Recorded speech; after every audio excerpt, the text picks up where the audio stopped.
Hey there, everybody. Welcome to the new and improved the 2022 draft cycle. I'm really excited to bring this project that I've been working on for a couple of weeks. We had a little bit of technical difficulties getting it off the ground, but there's definitely no problems with the stuff. This project to me is about having an opportunity to talk about philosophy and doing it in a way that's backed by film, doing it in a way where people can see what you're talking about. A lot of times, I feel like philosophy conversations are wonderful, but they sort of lose the people who may need it most, or need a view, a portal into what people are talking about. And while clips are great, there's really nothing better than having the ability to interact and to get things started. And I'm so happy to have our first guest, and obviously a return. Everybody, welcome on Jake Rosen, who's here to talk to us about his piece for the Stepien about the value of paint touches. Jake, how's it going? I'm doing great. I've been looking forward to this for a long time, basically since you texted me. I've been counting down the days. The film, this piece itself was something I'd always kind of wanted to write. I just didn't really know how to write it. And then kind of watching the NBA playoffs kind of allows the vision to get a little bit clearer. Trae Young, definitely, I think, was a driving force for this. And then as you start going down the league, obviously, our guy on the cover, Shai Alexander, master of paint touches in the NBA right now. And it was really fascinating. I usually don't really watch that much NBA.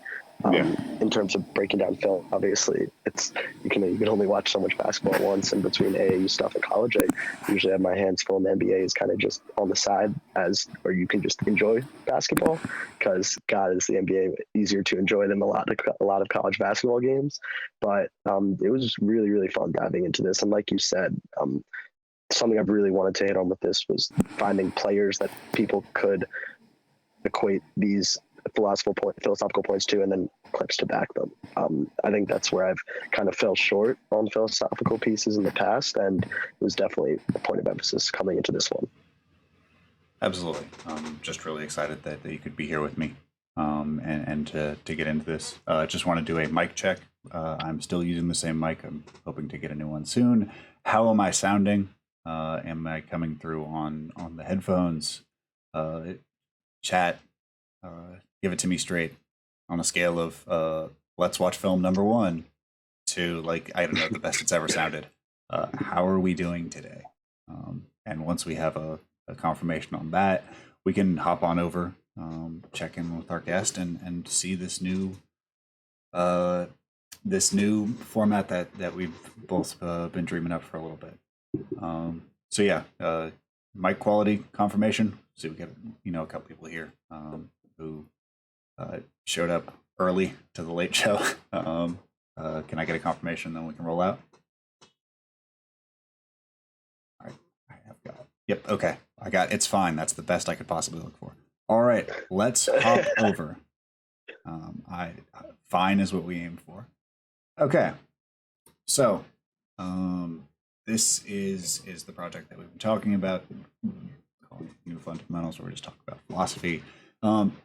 Rather than being a straight clip show, it's going to be a mixed show where we're going to talk about the element.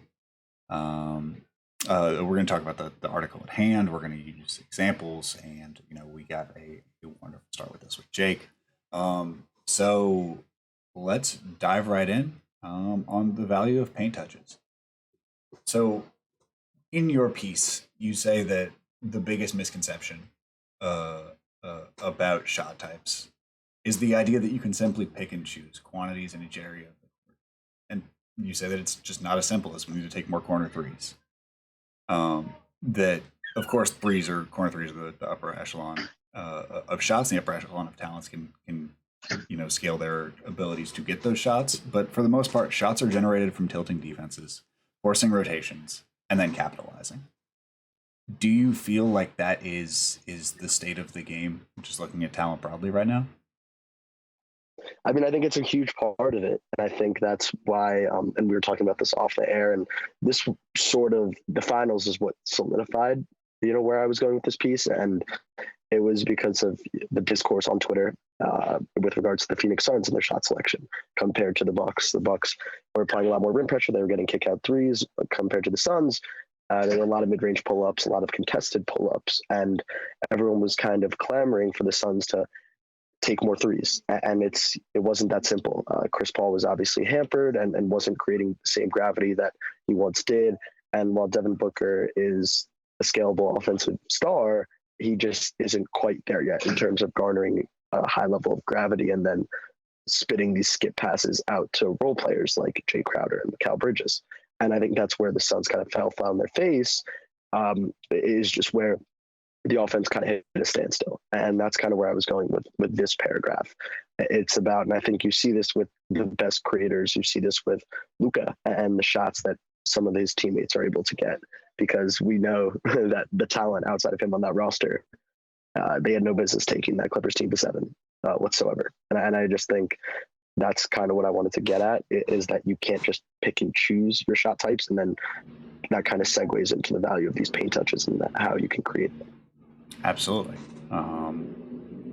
So before we go any further, I think that it's good to catch up on some terms, because like any philosophy piece, you get into the weeds, and part of this for me is trying to get everybody onto that same page. So just wanted to have a quick what is page, just to go through some of the ideas that we're going to talk about in depth. Define our terms. I have some quotes from Jake on as definitions from some of these. So Jake, what would you say is a paint touch? So I think you have it. It's rim pressure, 2 feet in the paint. I think that's kind of the easiest way to put it. For the purposes of this piece, I strayed away. I think there's one clip in there that from Trey that's like a pseudo pick and roll. For this piece, I was going for straight standstill paint touches, which is basically isolation situations where it's you versus your defender on the island, and you're creating that advantage, which is we're going to get to. But the paint touch is getting 2 feet in the paint and drawing a rotation, in my opinion. Yeah, in the piece you say the more difficult your average paint touch is, the slimmer the margin for error is when you actually have to turn those paint touches into buckets. And I think that's kind of my segue to talk about advantage creation and getting easy looks. And like at the end of the day, the best way to tell who's good at basketball is who can get the easiest look most often. And like that seems really simple, but like the best players are the ones who generally get a lot of layups. Like you'll have guys occasionally, who just live off tough stuff, but for the most part, like my overriding memories of I think the best players of my lifetime are either me having to redefine what an easy shot for them is, or them just like walking into layups through, like grown ass men. James Harden. Yeah. I mean, Braun, Kyrie, Braun, Kawhi. Yep. There's a lot of that there. So I think that like when we talk about advantage creation, it's just a moment where the defense has to make a decision. And if they do not make the right decision, if they don't coordinate, if they don't, stop the bleeding, then things can go really poorly, really quickly. And so what we're talking about advantage creation is, if we were to boil it down to anything, it's times that a defense has to think and times that a defense has to panic. And we don't really have a stat for that yet, or times that somebody cursed under their breath. But that's roughly what we're trying to measure. It's just times we're like, oh no. And when that oh no is Zion Williamson, it's very much no no. So I guess the inverse of this is, what would you say, or how would you define in rotation? So like advantage creation, the opposite side of like when you have advantages that a defense is now in rotation. How would you describe that? I think I think the only way to think about it is in chronological order, right? I think I would maybe, this isn't exactly in chronological order, and I know that's not what you were going for, but initially you have the advantage created at the point of attack, whether that's you get a step, you shift your defender, and ideally you get this paint touch. And as a result of this paint touch, you put the defense in rotation, where obviously we know how basketball works. You get beat, someone steps up, and then ideally someone is supposed to help the helper. And that goes on until you recover or until the offense puts up a shot. And so I think that's the best way to think about it, is in this chronological order of creating the advantage, getting into the paint, and then addressing what the defense does from there. Yeah, I mean, in rotation is when an offense forces a mutual aid structure for the defense, which leads us to our fourth idea, which is reactive counters, which is that basically the game starts once 1, 2, or 2 and 3 have happened. Is that there's been some advantage. The defense has reacted, and now everybody is kind of going into their bag for what they like to do most, and that is where we are going to spend most of our time looking at the elite of the elite, because that's it's so difficult to get guys into what they are uncomfortable with because they have so many options, and as many we have a lot of nicks in here just for whatever reason. I think that I had a piece or a report too on a Nick, so I just had a whole bunch of these games laying around. But the Knicks are an extremely well organized defense, and that's why they're in here to me, is because you can see them trying different counters to try to work stuff out. In the piece that you say that the elite tier advantage creators are unguardable because there's always a counter. You can pre-rotate, force them into non-ideal areas of the court, but when push comes to shove, they're going to find a way. And that you've described why every defensive coordinator I know is a pessimist at heart, is that they know that they're really just trying to slow people down. They just don't get wins. They get they get to be a log in front of a train. Yeah, I mean, NBA defense, it's impossible for an NBA defense to win. I think I kind of look at it as you're just looking to survive. 24 seconds is a lot of time for an NBA offense to find a good to great shot, and you're just going to do your best to mitigate that advantage as much as possible. There's no such thing as stopping these players. They're too good, especially when you take it into the context of how creative some of these schemes can get. You have to be a pessimist, because you kind of just have to expect the worst, because these guys are simply just too good. Absolutely. Not that I simply understand.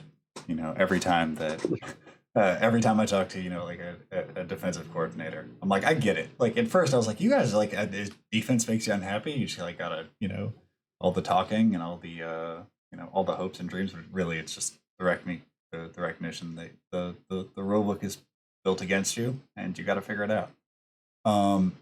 So I wanted to segue a little bit about what it means once, what a defense can do, and what an offensive player is really. And in the piece you say that creating advantage and forcing rotations often go hand in hand, but there's levels to this. That the defense can basically go full panic mode, where you're just throwing guys, which you generally see on bad teams. If you watched enough Oklahoma City last year, you will come away with some moments of being oh, they just threw 3 dudes at this pick and roll. There's not really a reason why, there's just panic happened. And you say that they can get away with a stunt and recover, which is sort of checking in poker terms, or you can go all in where you're just blitzing stuff. These questions you say seem overly analytical and nitpicky, but if you can get a good creator to be a very good creator to play a good creator, you probably deserve Coach of the Year. The margins that we're talking about, or the expected margins, are so slim, and so when we're talking about advantage, counters to advantage, I think a lot of what we are trying to talk about is admiring I don't want to say futility, but admiring the levels that people can go to try to find solutions for problems that cannot be solved.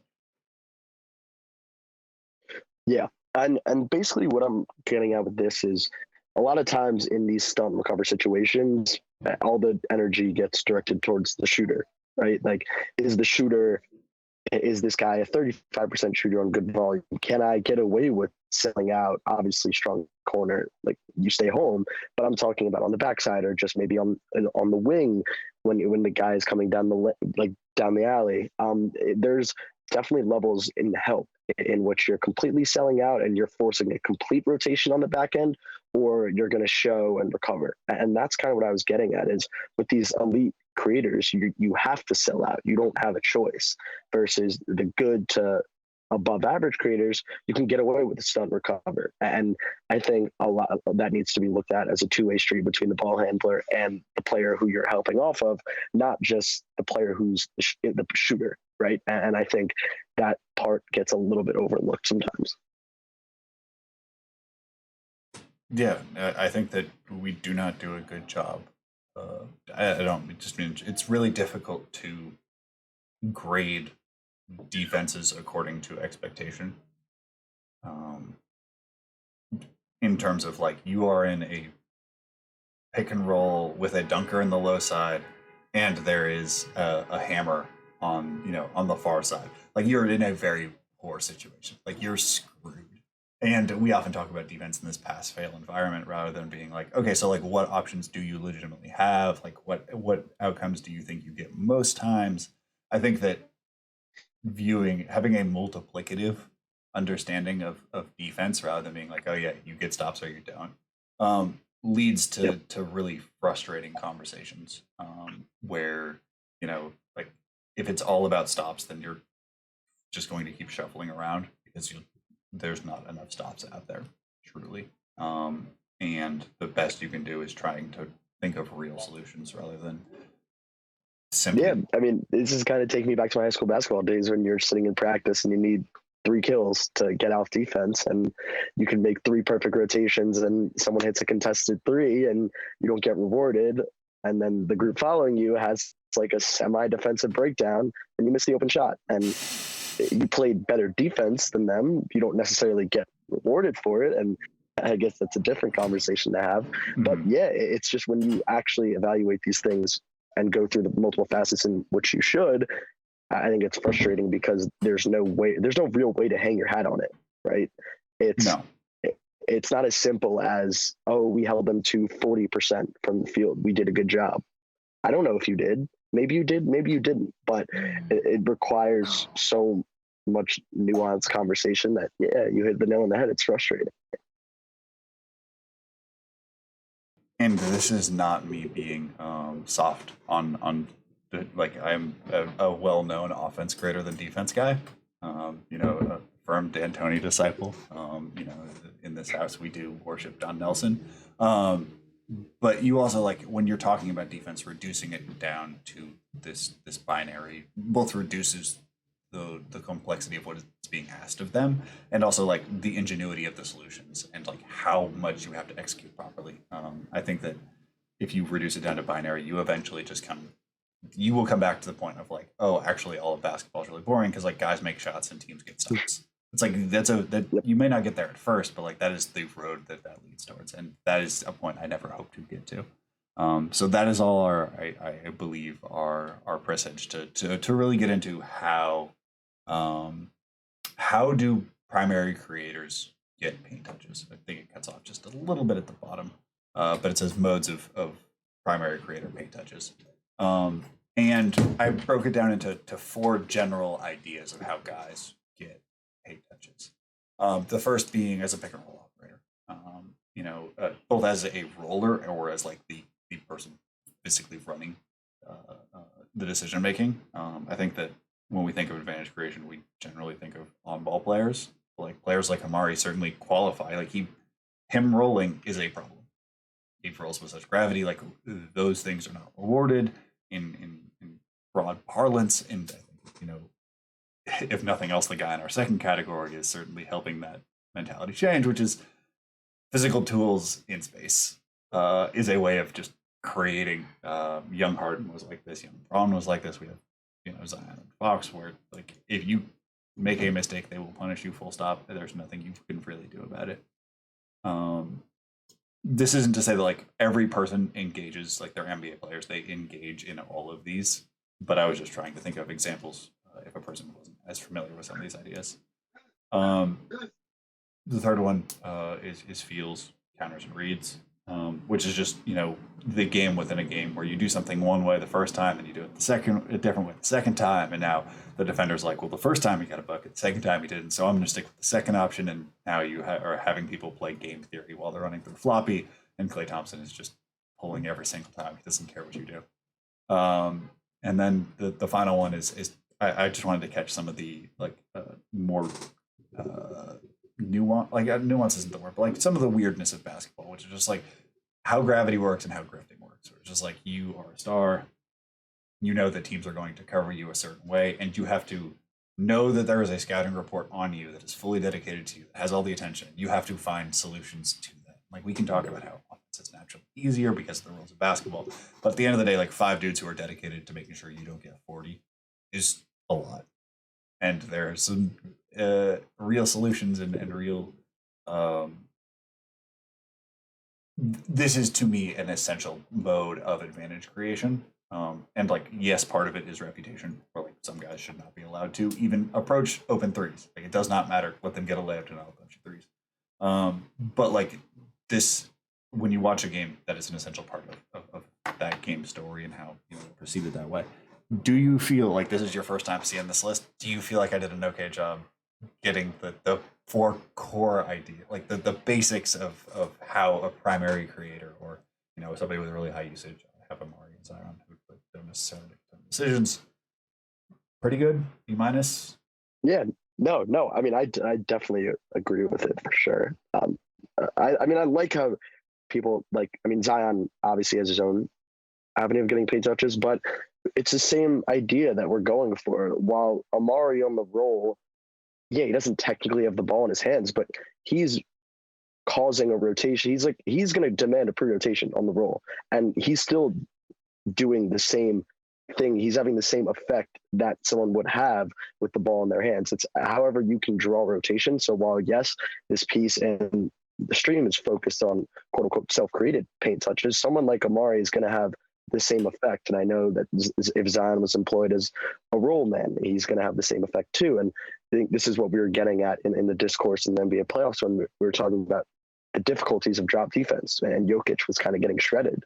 And it's like, how do you want him to play it? You can't just fully sell out for CP3's mid range and leave Ayton running to the rim. So while it's not quote unquote paint touches, it's the effect of like causing rotation or making the defense second guess and think and panic, which is like you got at in the initial side. Yeah, I think that part of the reason why Amari is really valuable is like every possession used could be used. Like, possessions are used a certain way, and some of them is your team construction. Like, I think that if Amari was on a team without Steve Nash, he would have had more mid-post usage because he was like good enough to just be like, I would like this now. And as his career went on, he got more of that perimeter usage. But that isn't to say that like him not being in pick and roll is a waste of his talent, or him not using the full career of perimeter oriented skills. It's that like some of these are indicators of other things, like that there is an interrelationship between these 4 ideas, and no person exists entirely in one. Like, a player who does not have physical tools but like lives off feel is like the 80-year-old dude at the Y who like played D1. It's not, he doesn't currently have the physical tools, but like he averaged 26 in 1955. Like, he was gonna give you a bucket, just that those physical tools have expired. So I think that like, rather than trying to like categorize where guys do best, just noting that there are different styles and there is some interrelationship between them, rather than being like, oh, Zion is best off ball. It's like, yeah, Zion still learning how to hoop. Like, we do not know what Zion looks like. I just wanted to jump ahead of that because we're doing philosophy. I feel like that there is always an urge to boil things down to their smallest point, and I kind of want to fight that. All right, so we have the clips from your piece. This is however you'd like to do it. They are in. So I was gonna say we can kind of just take them, and I remember which. So in my piece, I had 4 subsects of what we were dividing them into. So during the piece, I can kind of just introduce that before, and then we can roll with it and explain. Yeah. So I mean, for this one, you pause it real quick because I just want to give a little backstory. Basically, the end of this piece is finding the right creator. It's employing the right person on the ball. Just because you can doesn't mean that you should. And I think Colin Sexton is one of multiple examples in the NBA right now. Just because he can be on the ball and he can score on the ball doesn't mean we should necessarily give him free reign to get these paint touches. And I think you're going to see why here. He's coming off. I think this is one of the other ones along with the Trey one, which is the pseudo pick and roll. And he just doesn't read this at all. He's going to come around. He's not going to draw a full rotation. The backside is sliding and there's really no window, but he's going to force it in there anyways. So you can play it and we can see with our own eyes. But Grant's going to make a weak side rotation. I can't see who's on the bottom, but they're in decent rotation. The big is actually going to play, I think that's Tristan, is going to play decent drop coverage, semi-drop. And yeah, you have it highlighted. There's 4 Celtics defenders and no place for this pass. I'm pointing on my screen right now. You have the weak side kick out to the corner or to the wing. You could even just back it out and regroup, but nope, he is going to force it into that window.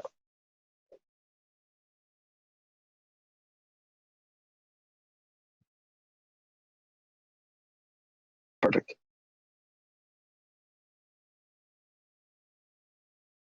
Yep. No, Yeah, I mean, good with the Sexton is there's a like he is sort of a category of guy who is like sort of a quadruple A creator where it's like there is a way for him to be the primary on a team. It's just a very specific way, and not every team both has the pieces and has the immediacy to dedicate all of those resources towards like him being the primary. And he has a game that can scale downwards, which again, not everyone can. But I feel like scalability is a phrase that we will revisit later. So yeah, let's just keep flowing through these. Whatever jumps out. Yeah.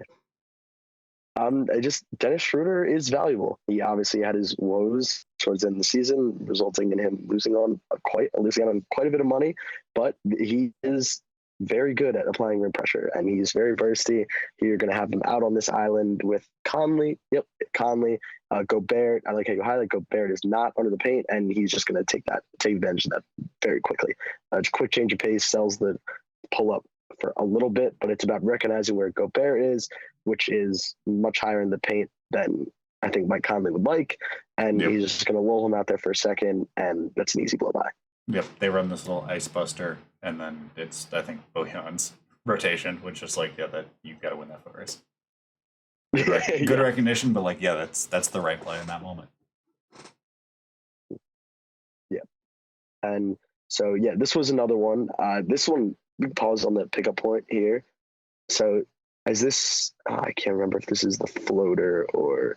So we're going to get basically with Trey, and I am a Knicks fan, so this is seared into my brain, him kind of coming off these screens and sort of pausing at the elbow to leverage either the floater or the lob or the kick out. And right now you have and the stuff, and this is what we're talking about. You kind of look at where Rose is compared to coming off the screen. He's already, that's like a pretty deep dig compared to where Trey is. He's not even inside the 3-point line yet, and Rose is already pre-rotating to dig when he's one pass away against one of the best shooters on the team. So you can keep this rolling. So let's see what he does here. I can't remember if this is the floater or the lob because both these clips are against the Knicks. I think this might be the floater. Yeah, so the floater. And it's just Trey reading and getting into the paint and just taking what the defense gives him. Taj is just a no man's land right there. I think this is another one from Ja. The same thing with Rudy. It's just the same pickup point where if guards, and this is what I mentioned, if guards can start to hit this shot, and I think John Trey are towards the top in efficiency at like a ridiculously high volume, that's stretching Gobert much further than he wants to go. And I think John's going to take this, but there's also, if he has the mastery of blending the two, like Trey does, there's also a lob to JV here. There's a kick out to Jaren. There's just so many options and you look, all 5 Jazz players are locked in on Ja right now. And he can basically go wherever he wants with this basketball on the left side of the floor. I think that this goes to the point of the feeling of defeatism on defense. Where like this is about as at home as you could possibly have a good defense. Like everyone's doing their job, but they're just like all generally staying at home, and they give up a solid shot. Like you just you don't want anybody to jump at this really. Like you don't want to fly out on floaters because that's going to end very poorly. But like if guards can get this in like if you were to show this coverage to a coordinator, they'd be like, yeah, that's a fine enough outcome. Like obviously we want him to be a little more hurried, but like we're okay with this in terms of process. When guards pick this up, so, like, I mean, what are you supposed to take away? That's exactly where I was going. If in theory we'll take Dylan out of this position and we'll take, I think that's Slow-mo in the right corner. What do you want if your three options are this floater he's relaxed, but still a floater from the top of the paint, a dump off to JV, which is basically 2 points, or a kick out to Jaren, who's a good big man 3-point shooter. I don't know. I think the Jazz are going to say, hey, this is what we kind of set out to do, and we're going to live with this. And it can get demoralizing. And I put in the piece that I'm curious to see how other teams, because I know how the Knicks reacted to Trey canning those floaters in game one. It was they were just going to let him roam in that high paint area, and then they got tired of it and started selling out. And yes, by the books, if all these NBA players are programmed robotically, they're going to all stay home and let Ja take this floater. Guess what? They're not. They're humans and they're basketball players. So someone's going to dig too much. Someone's going to fly at this. And I'm just super curious to see where this shot goes, because this is what I wrote is I can't remember if this got cut, but basically it's the same thing as these deep pull-up threes. While there might not technically be quote unquote great shots from a points per possession standpoint, it opens up so many things. And this is the prime screenshot right here.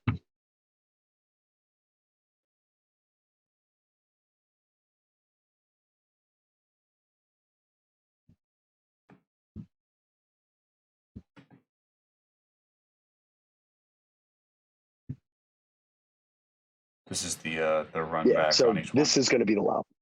No, this is going to be the lob. This is the two again. Oh, this is the run back on the floater? Yeah, this is the run back. Oh, I forgot I put these two together. Yeah. Oh, because I forgot I paired the floaters together. This brings back bad memories.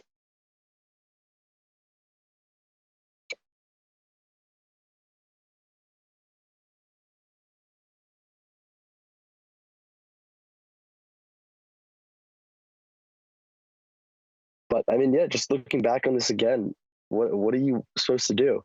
I mean, I genuinely don't know.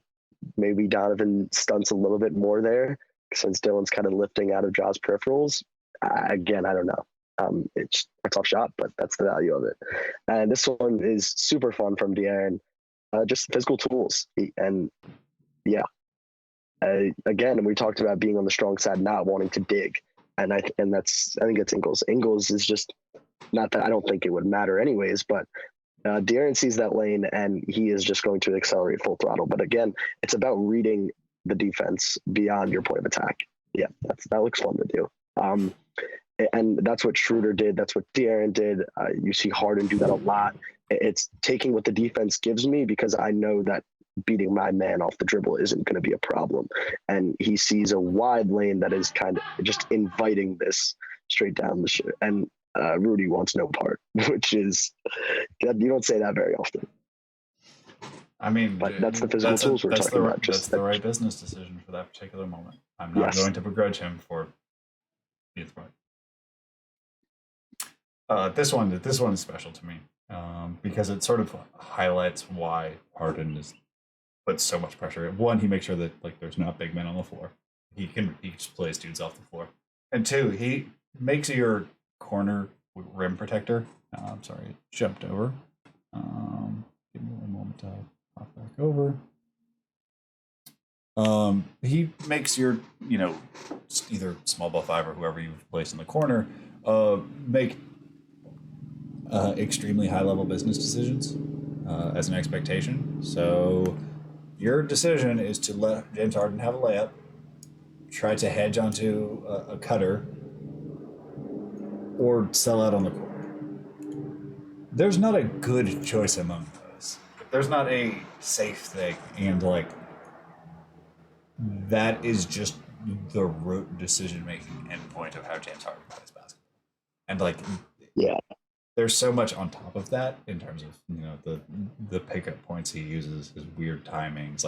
There's so much skill on top of it. But the foundation for his game is that he forces people who should not be in certain decisions to make that decision every single time. Be like, yeah, best of luck. Hope you choose right every time. Yeah, and watching these Rockets bubble games, and then after knowing what we've seen CP do as a secondary handler, I just couldn't stop thinking about what they could have done if they stayed together. Because this whole time you're talking about making sure there's no bigs on the floor. Harden lulling him to sleep. Yeah, he's lulling SJ to sleep. He's also reading where everyone else is out at. That's super easy. And good luck, Lou Dort. Like, what do you want from there? Yeah. It's just the ease in which he was able to do this. I really just I understand why they had to do it, but the thought of a Rocco, Eric Gordon, PJ Tucker, and Capello with Harden, and then CP3 mixed in with one of those off-ball guys, that's really intriguing. And then this was, can you pause? Yeah, pause this one. So this was talked about in the last section about playmaking development from bigger wings that have a ton of scoring gravity, especially with pull-ups. We've seen this with Tatum. We've seen this with Kawhi. And I went out on a little bit of a limb and just said the reason for this is the amount of gravity that they generate when they're just simply dribbling. Jason Tatum, if he wants it here, maybe not in this particular instance because he's getting a double and Siak kind of crowding his space if he were to sidestep. But in theory, Jason Tatum can sidestep into a three-pointer whenever he wants. And defenses are aware of that. And this pass was super intriguing from Tatum because he has the throwback to Tice right there. And that'll just force the defense in complete rotation. FEV is going to go to Tice. Ibaka splits the back end elementary rotation. But this showed some real growth. He's going to skip that rotation, skip that elementary throwback and throw it over to Smart. And I just think the ease in which and the time, like he's not under pressure here. All 10 eyes are on him. They're waiting to see what he's going to do with the basketball. And I think there is a pathway here to these big wings that can see over the defense and carry a lot of pull-up gravity to make these playmaking improvements maybe easier than other players, especially smaller guards. Okay, I think that we're giving him maybe a little too much credit here. Like I think that you're right on everything you're saying. It's just that the first 4 times I watched this clip, I was like, I really hate this read. Like I really, really hate this read. So all right, so because you don't think Fred is showing enough. I just don't think he gets anything out of it. Like what is the punish point here? Like that. This is my this is my concern with Tatum. I get what you're saying. Is that like he doesn't need punish points, so he doesn't like hunt for them as much as I would like. Where I'm just like, what exactly is this that he's seen? Because like I see a defense sitting in a shell, being like, yeah, whichever one of these like top of the key or slot you throw it to, I don't care. But like, I don't feel like this defense is thinking at all, and that is where I kind of broadly view his playmaking is that like when the defense is absolutely and completely like has no answers, he feasts. But I just don't feel like he's at the point where like he is punishing those like third and fourth defenders into like worrying about his decision making. Like again, we just saw Harden, and that's an unfair comparison because Harden does, like terrible. He puts your brain in a washing machine, or like whatever your instincts say, it just is wrong. But I just want to see more from Tatum where he's baiting weak side defenders, where he's like using their prior decisions to inform his current ones. It just feels like he's still at that scorer who can pass stage. Like he's. Oh, I know. I fully agree with you in that evaluation of where he is currently. I pulled this one because I didn't. This was at the time of this being the bubble. Like at the time of this bubble, Jason Tatum getting out there and throwing live dribble skip passes across the floor, whether or not you love it from a read standpoint, from an execution, and hey, I'm going to look for this, and this is even in my arsenal. That was something new and unexpected. So that's why I wanted to highlight him. I understand what you're saying, that this isn't like the home run skip pass that maybe I made it out to be. Oh no, it's not. But I do. This is not a you thing. No, this is just a in general. Fair. Yeah. I just again, if he makes that first one at the top of the pick and roll, I'm right here with you. That one on that Fred right foot step, he makes that, I'm 100% there with you because Fred can't get that one. Instead, it's 2 extra dribbles and. Like instead, it's the extra dribble where he sinks back. Okay, no, I completely understand what you're saying. definitely fair. But I'm gonna stand my ground on the actual, like, the thought process. Oh yeah, and thought process 100% correct. Like we are on the same page there. Yeah. There's just a little bit of a coordination where I have some struggles. Fair Again, enough. that's not a you thing. This is just me No, fair not enough, having fair ability to talk about basketball for a couple weeks. Okay, and easy. Zach Levine.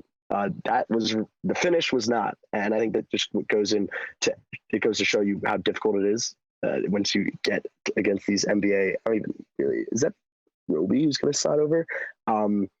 But yeah, difficult finish. But this is against Lou Dort, and this is one footwork, boom, and he is gone. I was unaware of your issues with Lou Dort because you put him in a blender. 10 clips. There's 6 Lou Dorts. Man, his family's gonna get to you about this. It's not a Lou Dort thing. I watched a shit ton of the Thunder, and Lou Dort just takes every single matchup. And Luka, we talked about counters at the point of attack. Mm-hmm. Luka and SGA, no one does it better. And I talked about this one specifically. We were talking about not necessarily needing the wildest handle or the wildest selection of tools when you can react and sell with these short little movements. And again, perfectly highlighted, he's going to have the shooter. I think that's Tim. I think Tim's going to drift, which puts the dig man in a tough position. And then you have whoever's the low man is rising up to cover Dwight Powell, I guess. But yeah Luka's just going to sell this, get a step go. And like, just all he's going to do is get them leaning a second step. Then Brunson in the corner, we talked about earlier. You can't help off strong side corner. And yeah, go ahead. And just like this, he times this cross perfectly with, I think this is perfectly with a flare, because he's just like that highlighted space next to the arrow is his responsibility, and he's just going to vacate it, and Luka just light crosswalks in. Like, again, it looks easy, mixes this dude something very vicious. But the point is that, like, the timing of that, the pairing of the actions of the guy just stepping out of the way, a half step out of his area, that's enough to get a layup. Yeah, the footwork on that layup is also pretty ridiculous. But yeah, it was late timing. Euro. That's what I wrote. Yeah, and that's the timing and knowing when to attack. That's the big point.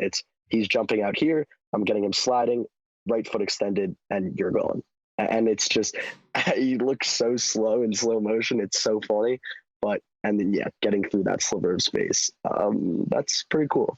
Luka's one of the best players in the world. And it's so fascinating watching him and SGA. And this is, again, where we talked about gets walled off. Yeah. Yep. And this is the third move. He gets walled off in the initial attack. The more Marcus Smart's actually going to stay with him relatively on this cross, and he's just going to end up skipping through the lane, and it looks way too easy. Yeah. Are you in agreement that this is just a victim of him knowing when the 2-9 was coming? Who, SGA? Yeah. Yeah. Like, I'm not trying to take anything to the move. He's just like, he's staring at me like, you got to leave. Yeah. Yep. That is true.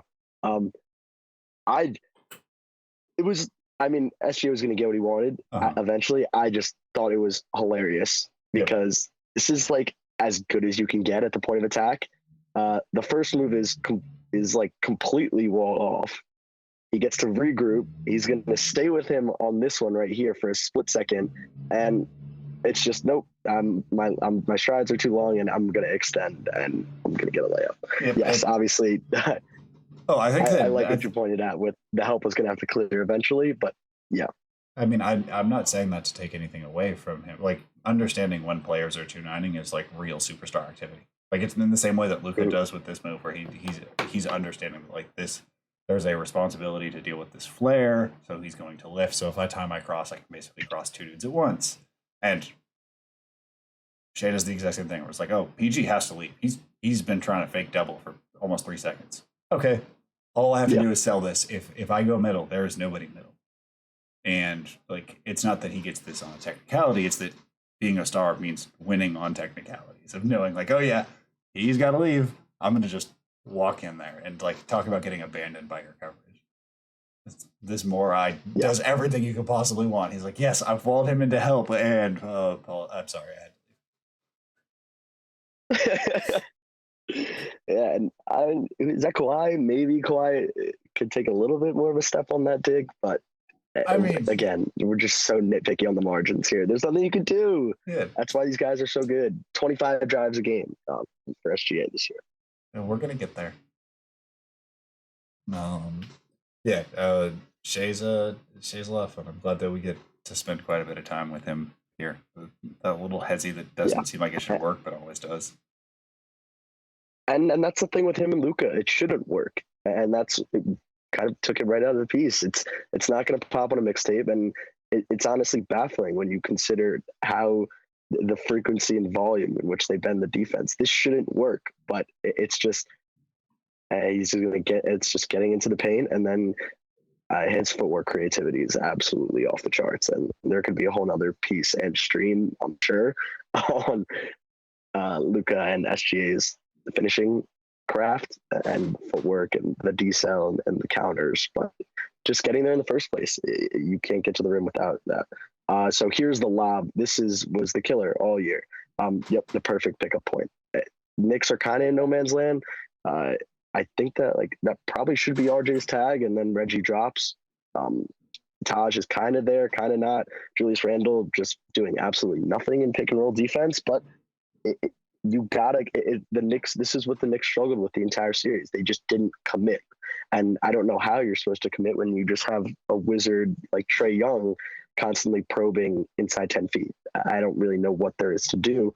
But when you're indecisive, the offense is going to make you pay, and the Knicks are indecisive here. Everyone's kind of looking at, and you'll see at the after he throws the lob, everyone's kind of looking around like, who's supposed to rotate? Who's supposed to rotate? And it's like, actually, it was all of you. And everyone kind of just stood there, and half stayed home, half just didn't really give a shit. And this is an easy lob. Yeah, I think that if you're going to drop this hard and play 3-on-2 on the weak side, you at least got to put a hand up or something like that. The issue with this drop, like, yes, you're going to give up the flob, which is like the floater that looks like a lob, or lob that looks like a floater, so the defense like is sort of conditioned not to do anything. But like, you have your hands at your sides, like you can still deflect those. No. He is doing absolutely nothing in this coverage. But it's not. No way it's around not that. Him. And that. No. But I was going to say it's not. It's thing. Team. Yeah. And then they're all kind of looking over like, who's supposed to cover that one? He had both options. He could have literally hit any one of these three. Like, they were all incredibly open. But we will, save the harassing of, I don't want to say drop coverage, but it's the weak side that drives me crazy on these, not necessarily the drop points. It's like, yeah, you're just leaving your weak side dudes out to dry. Cool. Yep. I mean, it all starts with committing to something. And that was probably my biggest gripe with the Knicks defensive plan is just like commit. If you're going to trap and hard weeks. We don't need to go through this anymore. Zion mastery, just easy. Yeah. This pickup point is hilarious because like it should just be nothing. This is nothing. He's driving into a paint with 5 dudes. Yeah. And I think this is going to be a little bit, the clip is a little bit Moses Brown inexperienced. Like, he could probably just stay home here and Zion kind of has nothing. But it just goes to show you, people aren't going to always think rationally when you're just killing them with paint touches. And I think no one would make the defense think more unrational than Zion Williamson barreling down at you. But there is nothing here, and he's just collapsing everyone. Jump, get everyone in the air, and an easy drop off. And this goes to reactive passing and what we wanted to talk about with sort of the opposite end of the spectrum with your connectors with Lonzo and Hallie and those guys who almost have too much passing skill for the equity that they actually possess compared to the other end of a Zion and a Giannis and people of that nature who don't necessarily have the same processing or playmaking ability, but the equity and playmaking, the equity that they possess, aided by their gravity, kind of evens the playing field. Yeah. I think that gravity is a very apt term in a lot of ways because like gravity's a pinprick in a spacesuit will kill you. And a lot of times it feels like people are overreacting. It's like, well, I mean, you're not really overreacting. Like Zion is coming downhill at you with a head full of steam. this could end as badly as you think. So I think that like Yeah. in a lot of ways we sort of treat gravity as a looser concept than how it literally is. Speaking of things that we treat as looser ideas than what they really are, Shea Gilgeous-Alexander might have had the greatest driving season of all time. There's only 5 guys that have had more than 20 drives per game. This is just overall game, not a possession weighted or pace weighted or anything. Nobody's had a 21 drives per game, and Shea had a 25. 5 dudes, and Shea Gilgeous-Alexander. If you're wondering who some of those other dudes are, here's just a couple of charts. This is just drives per game. He only played 35 games. The rest of these guys are in the 60s. I don't think that there's anything that was unsustainable about his play. For reference, Bradley Beal, I believe in 10th, is closer to Luka Doncic than Luka Doncic is to Shea Gilgeous-Alexander. And we can see on the right this little chart that we made, kind of showing some leveling off from Luka and Trey, which I would say is pretty natural. Like the 20 has been considered the ceiling. Like again, nobody has ever had 21, so it's not that they necessarily leveled off. It's like this is generally about as good as you can drive in the modern game. And then Shea beat that by 25%. Interesting for many agendas. Yeah, and those numbers, when I was first going through them, trying to find any concrete data to back up this theory, and I was settled on drives and secondary assists. I think those are 2 of the easier numbers that are publicly available to quantify paint touches and gravity. As you mentioned before, there is no real number, but kind of have to take what we can get. Yeah, so now I think that Shea having one of the all-time seasons is a good point to sort of like, now we've kind of gone to the other end of the spectrum, from the like the maximal creators, the guys who like, there's not like there's nuance in how they play, but their impact is not what I would consider nuanced. Like Zion good, Zion damage, like pretty straightforward. But I think that where this concept, this piece is really fantastic, is looking at the other end of the spectrum of marginal advantages. And we talked about it a little bit earlier, that like just life gets so much more difficult when you're barely getting advantage. And I wanted to talk about how your piece delves into the other end of the spectrum, where players maybe have some more conditional advantage creation, where players maybe have a lot of advantage creation, but it doesn't negotiate its way into wins. I think that one of the top end of this spectrum is very clear, and I think that the marginal end is extraordinarily murky. And I think that it's very easy to play in either end, but for one piece to go into both is very exciting. I mean, this is an ode to the heuristic. I mean, like, show me the easy. And it's really tough and it's really murky, because we just spent the last 10 minutes praising Luka and SGA as 2 of the top advantage creators or drivers of individual offense and team offense, yet they don't really have much margin for error. And that's okay, because they operate on that thin line, and they're the best of the best at doing it. But there's a reason why you don't really see a ton of Luka and Shea Gilgeous-Alexander create types of creation. You can see a ton of guys creating you can see someone like a Schroeder, because when I tweeted out before players that were featured, I remember someone quoted was like, Schroeder does not belong here. And I was like, no, he actually does, in like the simple idea of generated paint touches and rim pressure. But I understand how someone would confuse seeing 4 people that were James Harden, Luka Doncic, SGA, and then Schroeder, because Schroeder is just clearly not on the level of those caliber players. But there's room for him to still have impact, because it's easy. It's easy to win with standstill burst. It's easy to just blow right by your guy. It's not easy to do what Luka and SGA do, and that's why they're the best of the best. But there's not really much there's not many other guys like them, if that makes sense.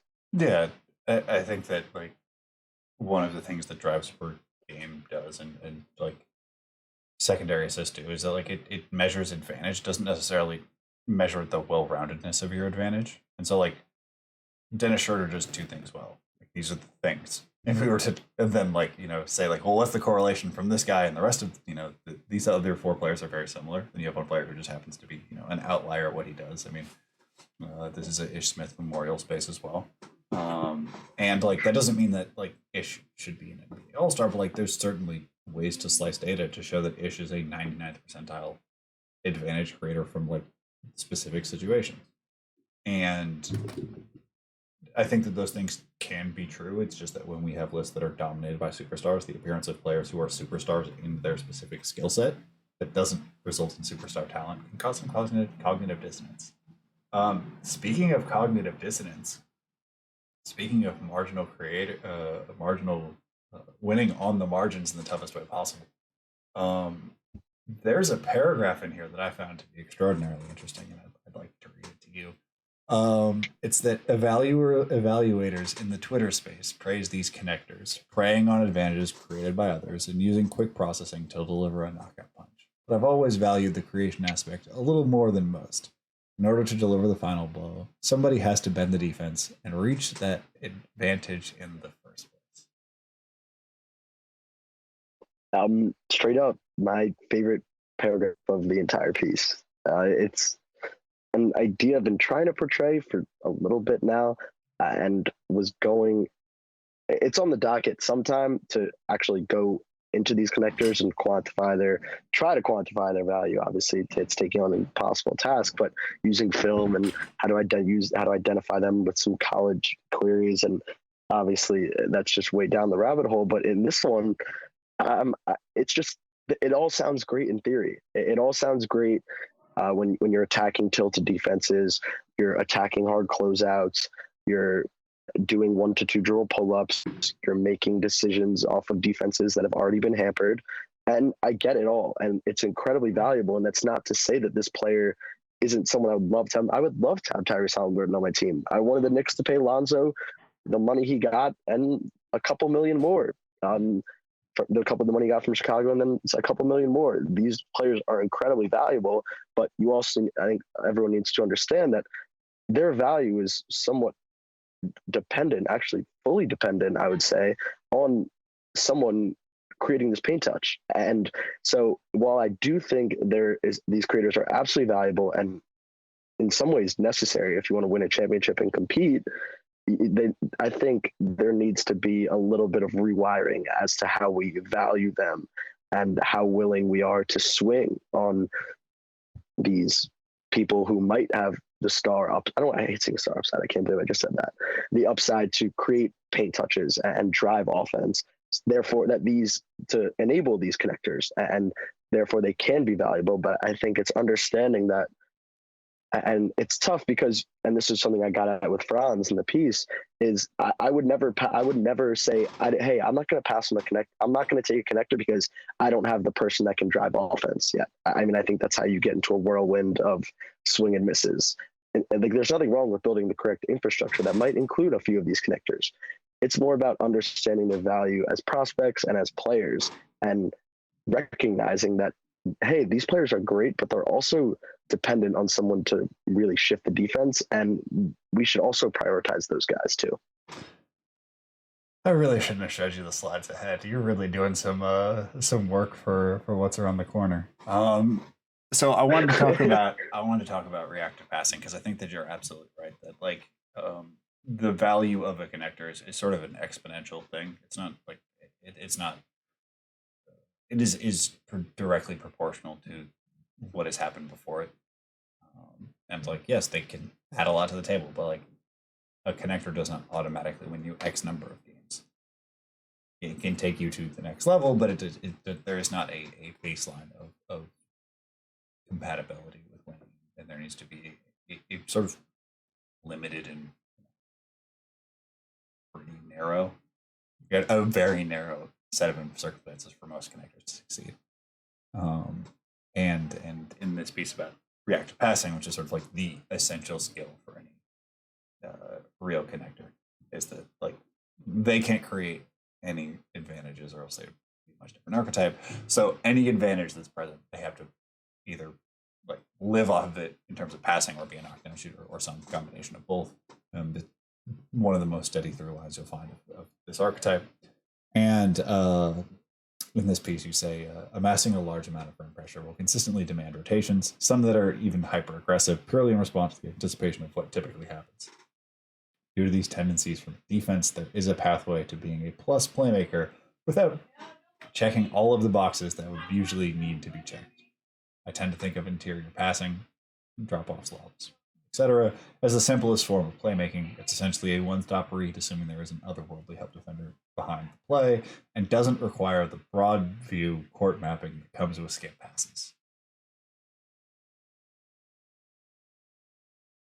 Yeah. Okay, I might have lied. This might have been the favorite paragraph of the entire piece. These two right here, just ideas that have been swirling forever, and I finally, I think, was able to put them on paper in a way that got the point across. And it's basically, and obviously, Tyrese Halliburton. Imagine Tyrese Halliburton demanded the rotations that Zion Williamson does. Obviously, that's just a supernova player that is completely theoretical, but Tyrese Halliburton is an absolute wizard, magician, you name it. The passes, he was incredibly fun to watch at Iowa State, despite the clear flaws on the ball. But the passing was incredible, and it was so everything he did. It wasn't difficult, but it required so much effort on his end. It required him to shift one defender with his eyes, manipulate another by jumping, and then hitting a wraparound pass. Like everything was sort of difficult. And we talk about getting easy buckets. I want to see easy assists too. And Tyrese Halliburton did not get a ton of easy assists. And you contrast that to someone who, as I've said, amasses a ton of rim pressure. And I think we're going to talk about Jaden Ivey. And Jaden Ivey is someone who I view as a combo, and whose playmaking I would like to see take a step forward. But in the games, in the film that I was rewatching the other day, generated a ton of easy kickouts just by getting to the rim, drawing a rotation, and making a very easy elementary school kick out. There's value in that. It's not necessarily going to be Trae Young value playmaking, or maybe the Lukas and the LeBrons of the world, but there's value in that. And I think it's really fascinating and interesting. It's an impossible exercise to weigh the difference in someone like Alonzo's passing or Hallie's passing compared to the on-ball guys who aren't necessarily going to possess the creativity, the execution, or the processing, but their reads and what they're given is just so much easier. It's like Jaden Ivey is skiing down a green slope and Tyrese Halliburton's skiing down a double black. They might both make it to the bottom, but it requires a lot more effort from Hallie than it does for Jaden. And I just think it's such a fascinating aspect of playmaking to navigate that is directly tied to paint touches and gravity within the basket and around it. I mean, I think that one of the things about interior passing that's really important is that there is not a positive third term that happens afterwards. Like basically every other type of pass has good things that can happen afterwards. Basically anything that happens after an interior pass that isn't a shot is bad. Yeah. Like there's not like if you throw an interior pass and it results in a kick out, like something has gone wrong. And also like that's not the like if you were to ask teams like, okay, so you threw a lob and your big man caught it and then threw an overhead skip pass to the corner, they'd be like, oh, wow, that's bad. Like that's there are very few teams that I think if you were to tell their coaches that this is what was happening, they would be fine with it. So I think that like using secondary assists or hockey assists as a proxy is a good way of saying like who actually knows when to interior pass, like who's a better interior passer than average, considering that like it is a hard life to make good value on because most of it is sort of doing the inverse of play finishing, where you're doing possession ending, where you're like, okay, this possession is now over. I've decided to go for the kill shot. Yep. So you've talked a lot about connectors, and I would like to bring this home. Yeah.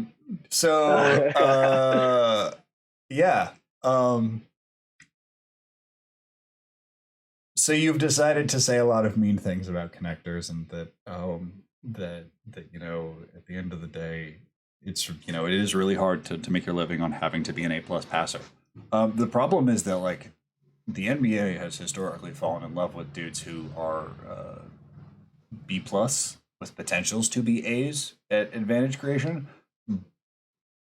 but are, I think, broadly indistinguishable from the younger versions of Dennis Schroeder who like didn't develop. How do you parse out this? I mean, like, I'm not looking for an answer. I mostly just wanted to throw this slide out because we both have a favorite draft class and both since 2017. It's that, like, I believe that you are right about connectors, but the inverse is that the player who will move into the void is this style of downhill creators that the NBA has never really figured out. And the only people who have been able to figure it out are in the same circumstances as the connectors. It's like, oh yeah, we put them next to Braun and they did great. It's like, cool, you divided by the easiest number in the world. No, I mean, so this is just something I deal with when you do philosophical stuff because you get so deep into the weeds. And there were times when I was reading this back and I was like, are you just like the biggest hypocrite of all time? Because you're going to spend a couple paragraphs not shredding connectors, but praising these advantage creators and these guys who can put pressure and shift the defense to then enable those guys. Again, I said I would love to have Lonzo on my basketball team. I'd love to have Josh Giddey on my basketball team. I'd love to have Tyrese Halliburton on my basketball team. I'm not just creation and everything else is out the window, but I do think there is a realistic pathway in which you value connectors versus creators in a certain way. And then I'm going to close this piece. This is the hypocritical part, is that I'm going to close this piece by basically saying, hey, you better watch who you give the ball to, because if they're not legit decision makers, you don't want to give them the ball. And it's just, that just goes to show you the thinnest line that you have to toe as an executive when you're drafting, as when you're signing free agents, making trades, blah, blah. Like, there's really it's really hard if you're going to say, yeah, like we'll take what we got and we'll figure it out. It's like, no, you need to know exactly what you're going for. You need to know exactly what you're getting out of each and every player. So I tried to presage this conversation as much as possible and tried to boil down these sort of like ideas as much as I could. And this was the closest that I could get in terms of 3 questions, which is, would you rather bet on one person's singular talent or the ability to build a confluence of factors that will eventually rise value out of a connector? Would you rather have the ability to perceive advantage or the tools to naturally create advantage? Or, and finally, I mean, I phrased this a little bit poorly, but would you rather bet on someone who has upper echelon scalability? So like most players cannot reach 30 usage. It's just not possible for them in an NBA setting. Like they will get yanked or things will go poorly or the team will draft somebody, or somebody who has more upper echelon. Like a better way to phrase this would have been, which is more rare? The opportunity to draft someone who could reach higher echelons of usage as an advantage creator, or somebody who can exist in the most permutations of a successful player. And this is as close as I could get. I don't have any of these answers because like this is so like connectors are a pretty rare archetype, and doing any painting with a broad brush gives you like 12 dudes. Just not that broad. The brush is not broad. On the other hand, like guys who were almost good enough playmakers to be primary creators is like thousands of dudes. Like this is the archetype people, I would say, like not just like people on, people who write about basketball on the internet. I mean, like just basketball people, period, struggle with the idea of guys like Dennis Smith Jr. Where it's like there is a whole bunch here. If you can just like tack on 5% here or there, like this dude will be in the NBA for a really long time. And in theory, there are so many permutations where he can reach these high-end scalabilities where it's like, even if it goes like 80th percentile, you can always just put him next to a primary and like things will shake. And then we actually got to see that and it did not shake. Mm-hmm. So I found that. You want me to try to answer? I just wanted to put these. I don't think that it's. I didn't really have them. This is me trying to put my thought process as clearly as possible. I wasn't even expecting an answer. It was more just to be like, this is what I see the 3 questions that like talent evaluation when you're comparing sort of a more chaotic advantage creator to a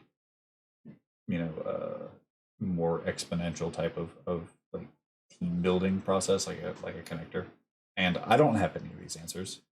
I think that like obviously there's a million ways in organization, coaching staff, training staff. Every basketball ops could do their job on a day-to-day basis. That would I would not take a dude if their basketball ops believe these sorts of things. I would not take a creator, or if a team ran this sort of offense, I would not want to throw a young, hyper explosive advantage creator into that circumstance. I just think that these are, because these archetypes are so weirdly proportioned, we kind of have to treat advantage creators like they're very narrow. Like dudes whose whole value prop is advantage creation, because very few of them actually stick. Like we get a lot of them, but very few of them cash 5 years of checks. And it's very interesting that we've come to this point where there's been so many public failures, not by players, but I think it's mostly like hype cycle and the idea that 14-year-old point guards who can eSpay are going to be Baron Davis. There's only kind of been two or three guys who fit that profile, and Baron Davis had an extremely unique basketball upbringing. I just think that this is a question that I'm going to return to a lot in this cycle, because this cycle doesn't have point guards. We're pretty close to the back end here, and we just don't have one. So we're gonna have to do a lot of philosophy and thinking about how to allocate the guard, the gambles that we have. Yeah, I mean, listen, I completely agree with the hype machine and expectations. You're talking to the guy who just muted the words MSHTV on his Twitter timeline. So there you go. All right. Listen, they come around once a year, and yeah, it's a tough time. Okay, so we had some conversations about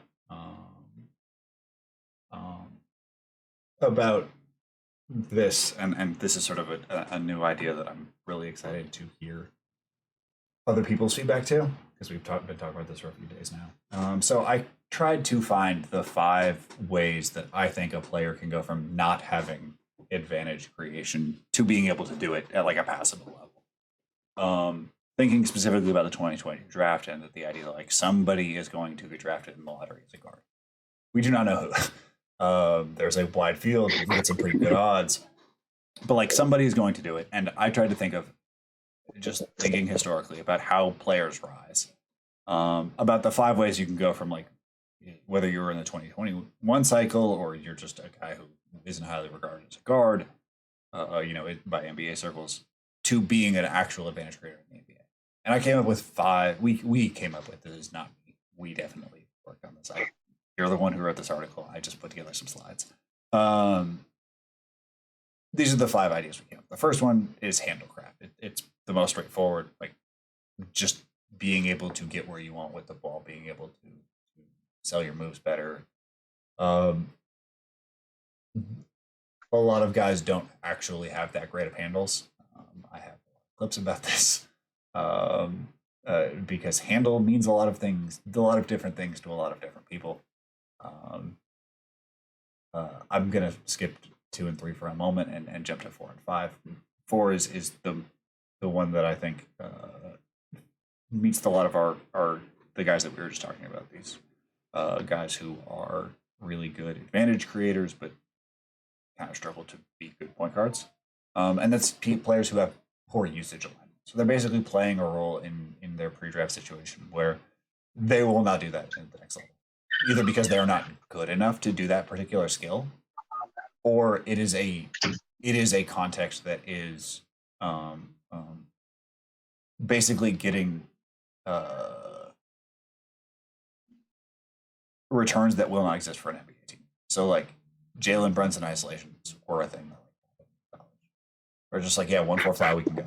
I'm not saying that just Jalen Brunson is an awesome basketball player. It's just that is a value proposition that existed in college for him that does not exist in the pros. yes, you can get him isolation bugs. There's a lot of ways to do that. This is not a slight. It's just the idea of like 1-4 flat with him, with his skill set, is a thing that is only valuable in college. And one of the ways that players can become advantage creators is basically all of those get excised from their game, and they go into a role where like they're, instead of playing down the talent curve, they're trying to like punch above it by rejiggering their usage alignments. I think there's a lot of versions of this that we kind of think of later as like, oh yeah, this, like when every time there's like a 26-year-old wing who's like suddenly sticking in the league, you go back and look at their age 22 and 23 seasons. It's like, oh yeah, they weren't asked to shoot. That's like, well, that doesn't seem wise. Like if they struggle to shoot, like that's when it's most important for you to shoot if you want to be a professional basketball player. Which takes us to point 5, and I don't love how I phrase this. I feel like it's solid. It's just, we were never. It was never gonna. Okay. You were never really fully. Yeah, I was never okay. Number 5 is a new version of if he shoots, because if he shoots does not cover the entirety of outcomes for players who don't get good rotations. Well, what justify rotations means is that it's how many possessions does defense get to just turn off and be like, yeah, I'm not doing this. Like, I am not engaging with this pick and roll. Like, if a team just being like, if they go ISO, somebody on our team just yells, he's with us. Like, I do not have that concern. And there are players who the theory of them is entirely destroyed because it's just known that, oh, there are actions where they do not need to be defended.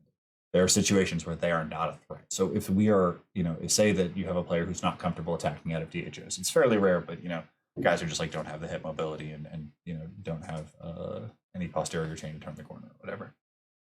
If a team has a play where they run a pick and roll to flow into a DHO and there's advantage, every time that you're running it that involves the player who can't run a DHO, the advantage disappears because that player was involved.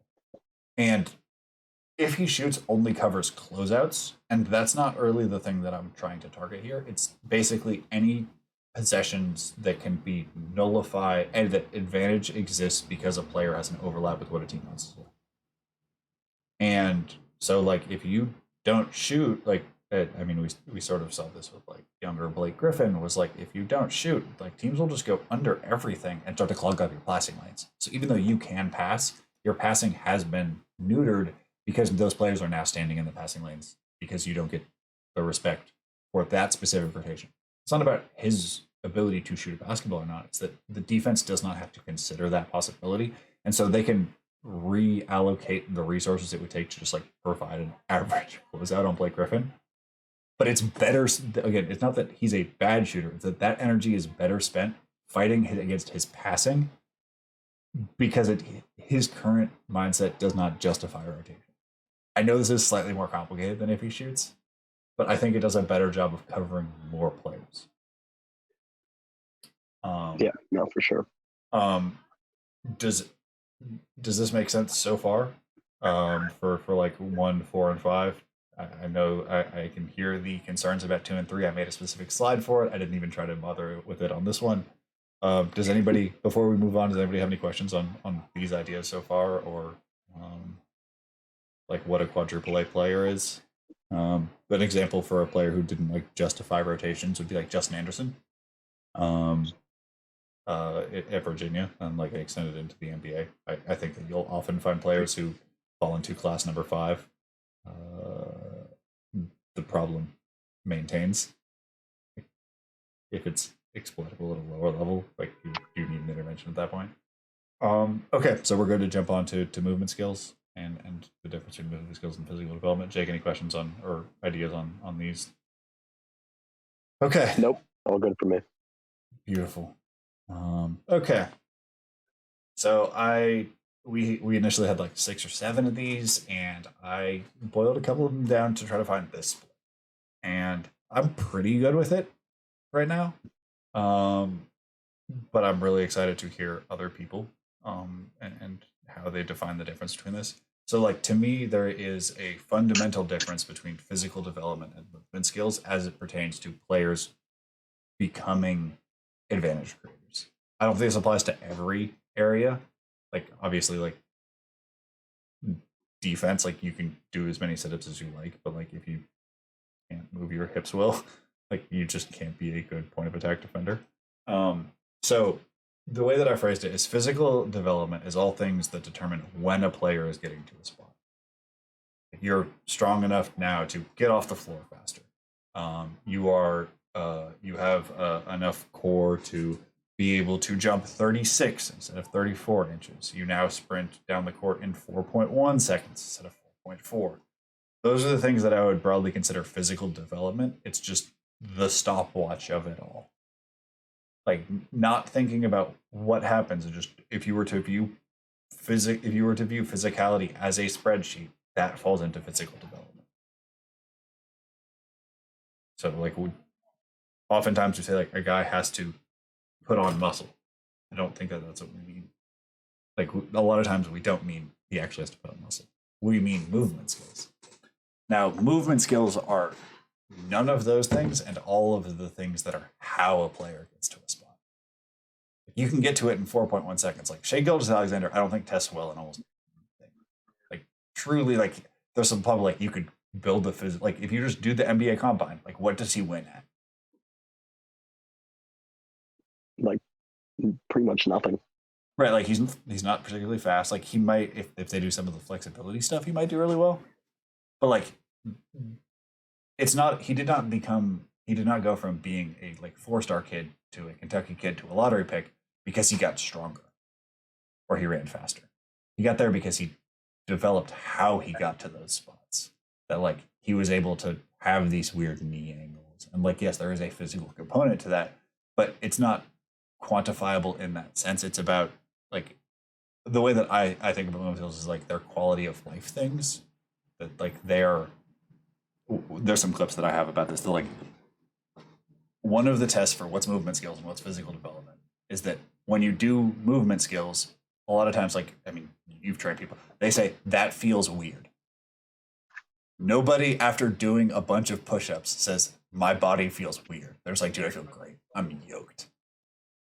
And sometimes you don't need to do push-ups to get stronger because your issue isn't with your arms, it's with other areas of your body.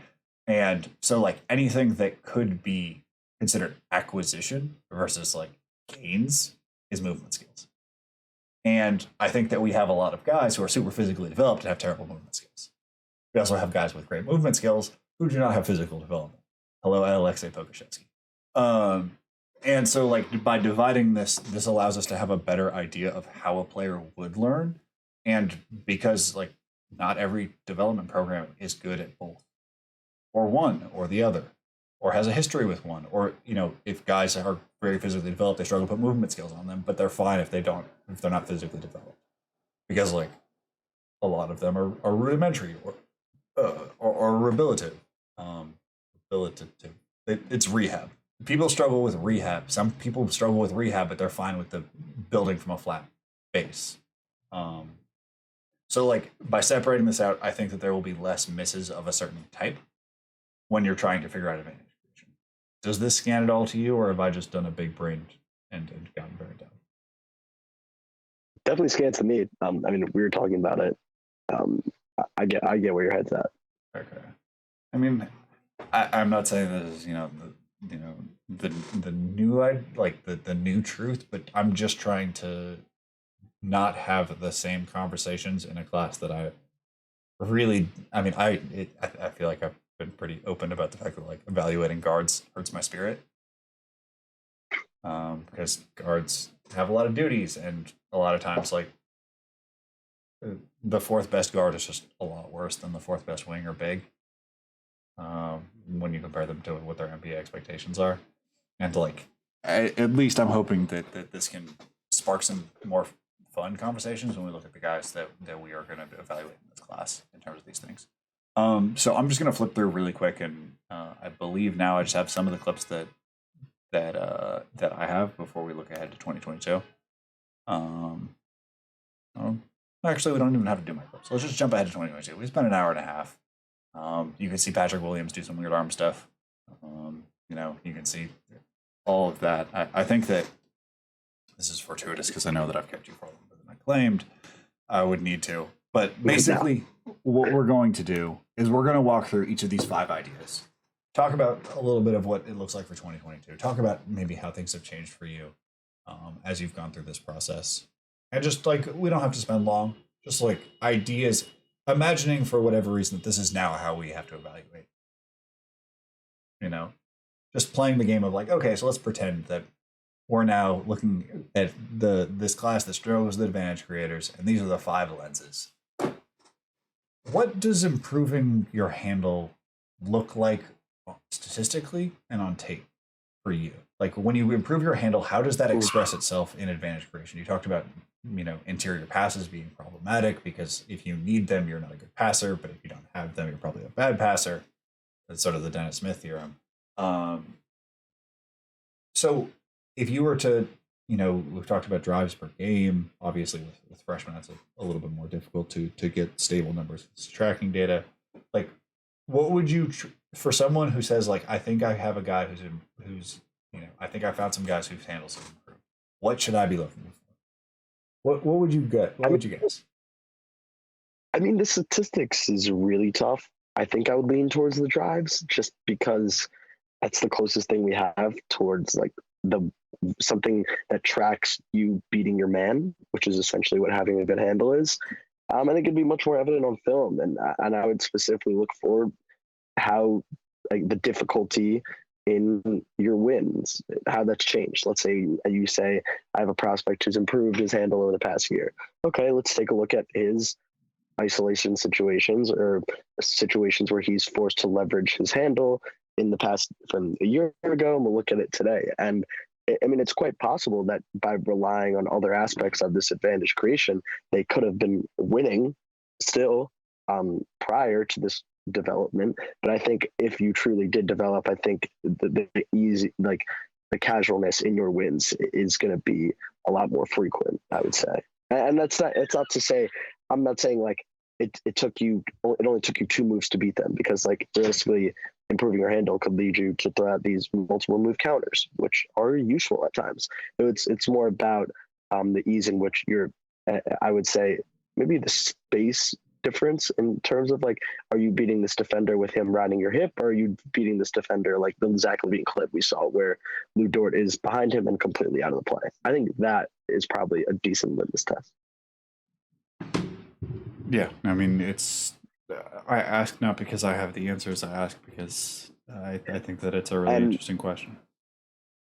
And I speak not because I think that's the definitive answer. That's just kind of where my head's at. But this is the best part about all this. Okay, so I have one pretty, I think, straightforward question, and then probably one that's a cruel and unusual to ask. So I'll start with the easy one first. Guards and wings, to you, like smaller wings. I think a guy like AJ is probably too, like if AJ gets a handle, like if Paolo like levels up his handle, like we're at Cancel Christmas.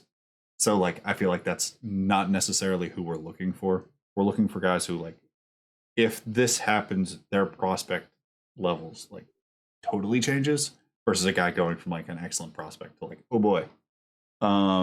What guards or small wings jump out to this potentially being their swing skill or something that you think is going to be a jump for them?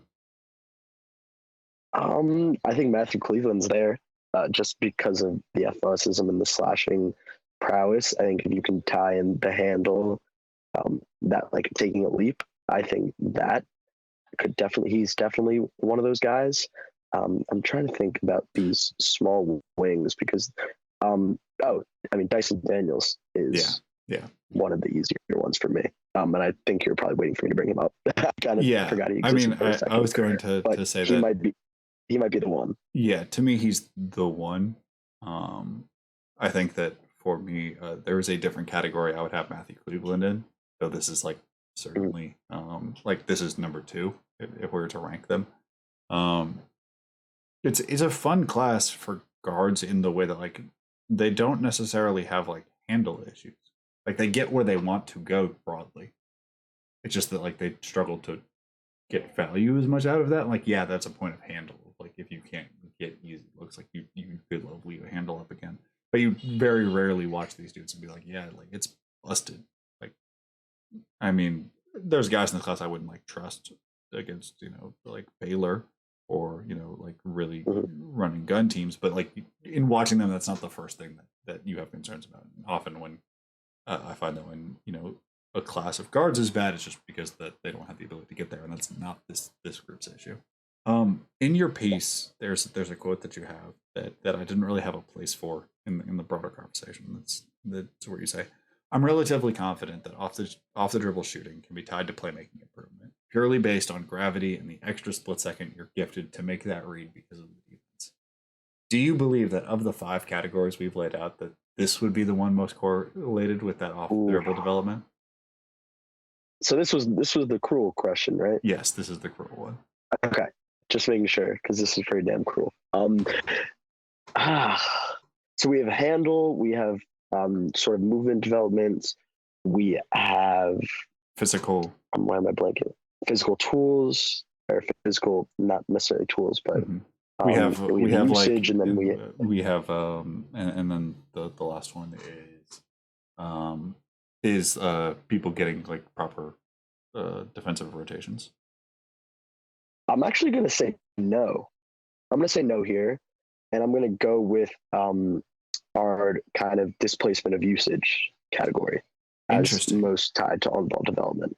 The reason I'm going to go with that is because obviously there's a case, a very strong one, for ball handling and handle craft to be directly tied to on-ball development. It's about as straightforward as you can get. The reason why I'm going to say usage is because my interpretation of either, so we talked about the 2 different guys in that category. We have the Jalen Brunson isolation type, where it's, hey, this is awesome, but it's the, oh, this is not going to fly at the next level. Mm-hmm. And then we have the other guys where it's like, oh, hey, you're really good, you're just not good enough to demand the touches that you're demanding. To me, the biggest sign of on-ball development is earning those reps, whether that be by you're getting better at frequently creating advantages, you're getting better at making reads, you're getting better as a playmaker, whatever you need to take you over the top to earn those reps one way or another. To me, that's probably the biggest compliment to your on-ball development. And that's not to say that handling doesn't have a very, very strong correlation and is not involved. I'm kind of going to go with the 4th category on this one, with our usage. Yeah, that is certainly the answer that I had not thought about. I had immediately, it was like, yeah, it's the handle, because I mean we have so many other things. It's not like a real shooting one, but like, yeah, you're right. It might well be usage. Any other final shouts that jump out about handle for guys in the class, or? Not really. I'm just looking at my board right now and seeing a lot of guys that can't dribble. So, yeah, nothing else on this one from me. Okay, let's jump over to movement skills. Yeah. How has your approach to movement skill development changed over the years, and how has that evolution changed how you look at 2022 specifically? Yeah, so this is something that I don't want to say I don't feel qualified to comment on at all, because I don't want to take the full cop-out answer, but this is something that I'm just not fully confident in, where I'm at now. I think it's one of the harder things to quantify. I think it's one of the harder things to track. I'm personally not super comfortable labeling, and it obviously happens. I mean, we talked about it with Shay. I personally just haven't seen it enough. This is part of this kind of being relatively new to me, with the 2nd or 3rd year. I'm kind of just all in on the draft and tracking these guys multiple years in. I don't know. I don't really know how it's changed for movement skills, to be honest. We think about this a lot on the defensive end, honestly, like tight hips. Like that was a thing with Obi, Pat Will a little bit, and I talked to a bunch of people about Pat Will and kind of missed the forest for the trees on that one defensively. Where it's like, hey, point attack defense probably doesn't matter that much if you're going to be a big time secondary rim protector. But someone like Obi, as a big man who's going to be in a lot of pick and roll coverages, having stiff hips, not great. But I haven't really thought about it that much from an offensive standpoint.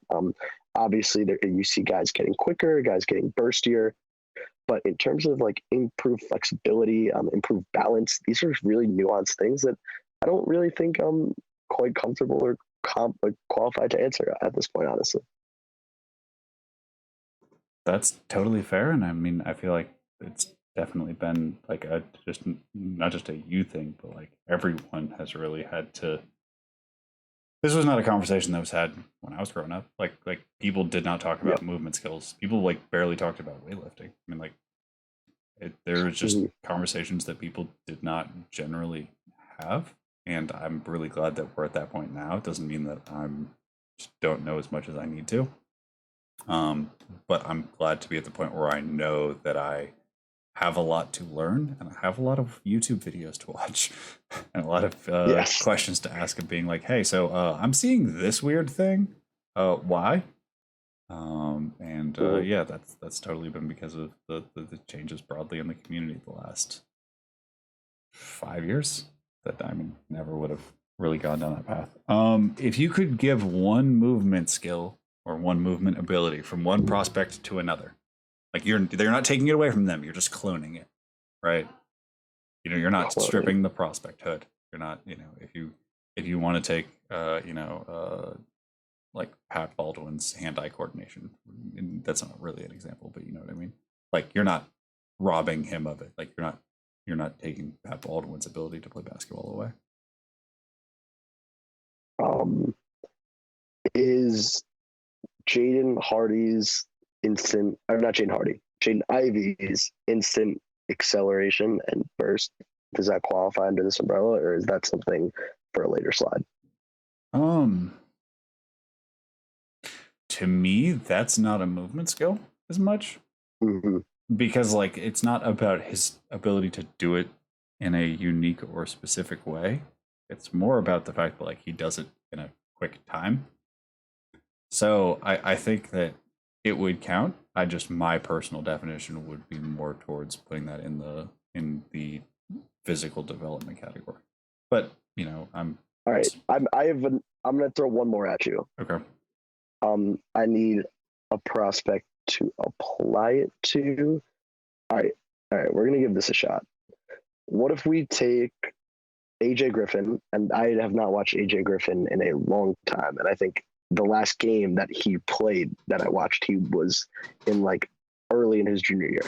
But I vividly remember him having like these very herky-jerky movement patterns while he was creating, and it gave the defense fits. So I'm going to apply his herky-jerky movement style, for lack of better words, like while attacking and dribbling, and we're going to give that to Roko Prakachen. And I think that is really interesting. Yeah, I mean, I just cheated and was like, imagine if you gave Yannick Nzosa's ability to move on defense to Nikola Jovic, who does not have that in any sense. Unsure if that's a movement skill or another type of skill. More of a a piano player type situation.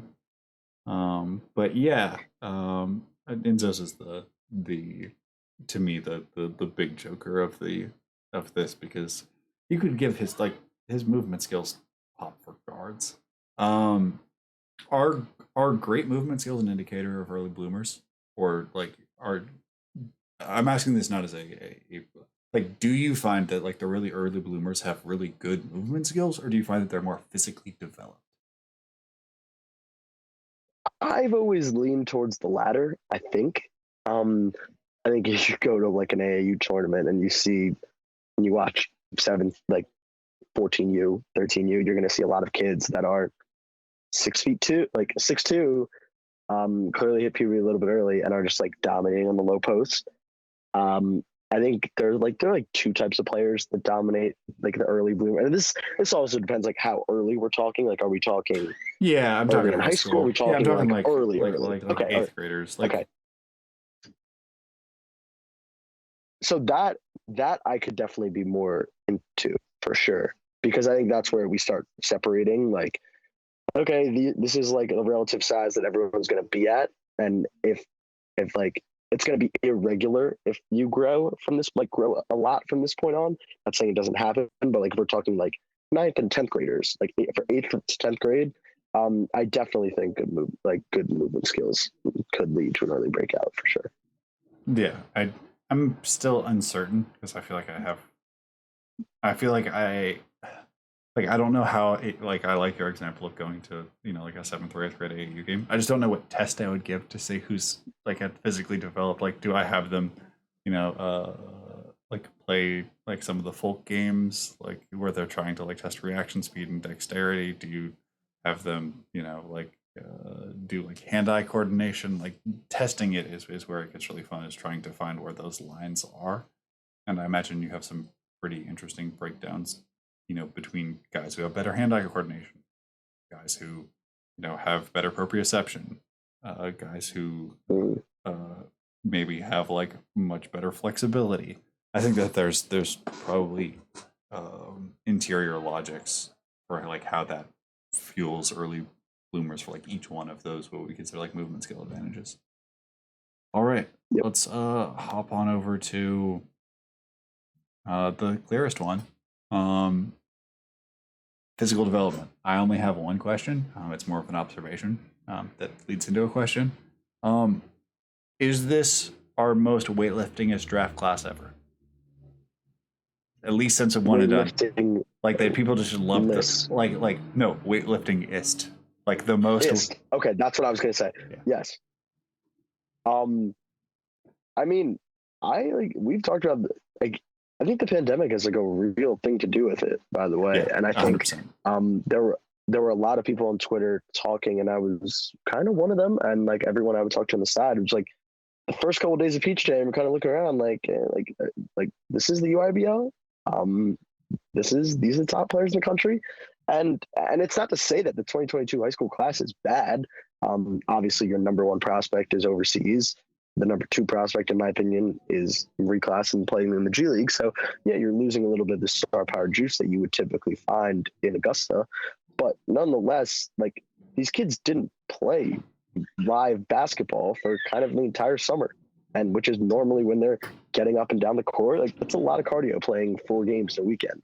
Not only cardio, just when you're playing basketball, you're not lifting weights. And if you are lifting weights, it's to stimulate your body before or in a recovery lift, like which are 2 very different things than like an actual getting in and like getting a lifting session. So yeah, I mean, I think it's super interesting, and I know a lot of people were kind of asking the questions of like what are the real not benefits, definitely not the word I'm looking for, real effects of these kids just missing out on an entire summer and even some on like a fall of basketball. And I think this is definitely one of them.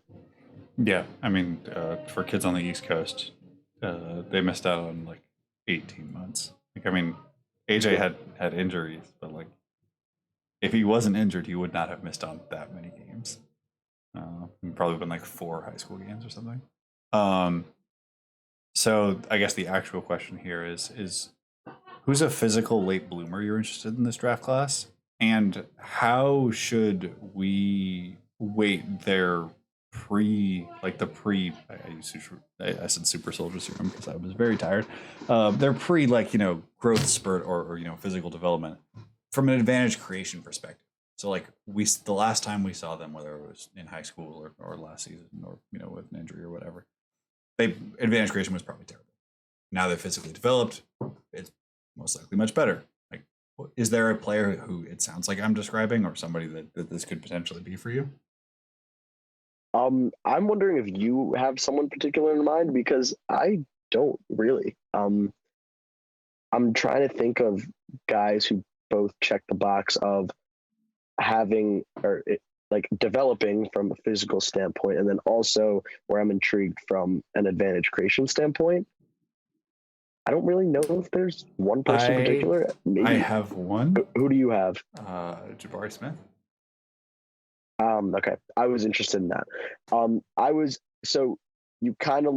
looking at the people I were eyeing. I was eyeing Jabari. I was eyeing Rocco a little bit. I was eyeing Pat Baldwin Jr. a little bit, just because I don't know. Like, this is asking, has Pat Bowman Jr. always been like this huge?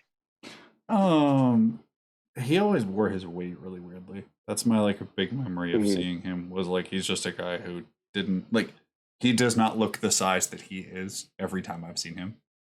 But he's definitely put on quite a bit of weight in the last year at least. Yeah. So, but Jabari, yeah, let's talk Jabari because I think there's some real face-up potential there. Yeah, I mean, I've told the Jabari story about how I saw him at U16 and like I had multiple people rave. I watched like 5 games. I didn't watch the final for like a week, and I was just like, I don't know how this dude was here. And then I watched the final and it was like, I've made a terrible mistake. And then I watched, I didn't realize that he, was basically like in the process of growing and was like really feeling his game out. Because literally every time I saw him from that moment for like 8 months, he was phenomenal and like remarkably better from the player I had seen like the previous time. So yeah, I mean, Jabari's long-term growth. I mean, the other name that like was a maybe for me, and like again, I'm stretching it a little bit just because I think that I actually have 2. Peyton Watson being one, because I think that Peyton Watson is going to put on weight as this year goes on. And Damian Collins might be the other. Explain that one. Because I mean, like he's built. He's very explosive, but he's also like built kind of weird. Like he's very high hips. Like he's a super explosive beanpole, and like I think that it's not impossible that he like not just like transforms his body. Like not that he had but like his physical, like the way that he is built is fundamentally different, and like if that dude lowers his center of gravity, like yeah, that's gonna be a whole different ball game. Yeah, I'm definitely with you on Peyton. We've talked about the similarities, not similarities, but it's sort of the BJ Boston lesson. And yeah, I don't think that applies all the way to Peyton, but I do think there are a lot of similarities. And then also someone in the same vein, I'm not really sure how high level of prospect he is, and I'm definitely not sure that he's put on any weight whatsoever, but I'll throw out Hunter Salas as someone who could maybe fit this bill if he was able to put on some weight, but that is very, very, very tentative. Yeah, Salas is not somebody I'm super high on. I need to see quite a bit more. The couple of games that I've seen from him in Adidas in high school, I wasn't like super blown away. But he's also like the perfect fit for what Gonzaga's going to want to run, and like what they don't ask their guards to do, like pretty just 1-to-1 to his weaknesses. So I think that like he's going to be a very real prospect, and just based on roster construction and overall fit. Okay, usage alignment. This one is just a quote and a simple question. NBA is home to the world's best shot makers, and sometimes they can beat defense without bending it. These players are incredibly valuable, and being able to reliably generate buckets on command is certainly nothing to scoff at. The players who can bend defenses so well are in a league of their own when it comes to team building chess pieces. Oftentimes, I find that relying too much on the former archetype to carry an offensive load can lead to those timeline critiques I mentioned earlier, especially when there isn't someone to fill the latter role. So, excluding the like high level lottery guys, right?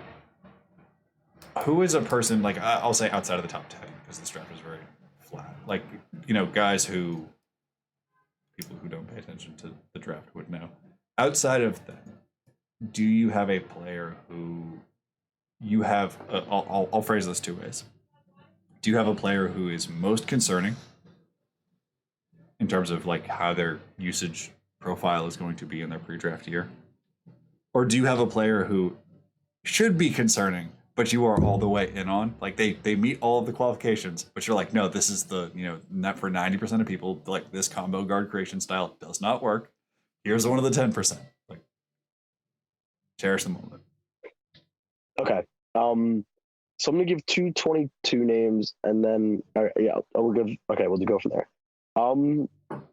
I am very concerned if Arizona asks Ben Mathurin to do any kind of creation. I've kind of been well documented as a skeptic on this front. I do see it. There's something there, but it is absolutely as a secondary attacker, in my opinion. I think I didn't really like the creation reps as a freshman at Arizona, and I think the U19s were pretty much a disaster for him whenever he tried to be on the ball. Like, basically, whenever Andrew Nemhard was off the floor for Canada, it got really unwatchable. And when you're resulting to Caleb Houston, as much as I love Caleb Houston to initiate your offense on like a 94 from like 94 feet, you got serious problems. So I understand the intrigue with Mathurin.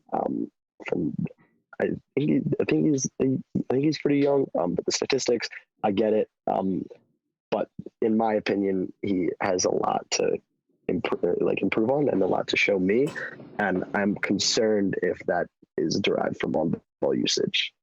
So I don't have anyone that I'm all the way in on outside the top 10-ish because there's not that many guys. So I'm going to say, can I give you a guy that I'm all the way in on that is 9th on my board, and then someone who I'm tentatively very in on who's at 20? Yep. Okay. So I am all the way in on Jaden Ivey.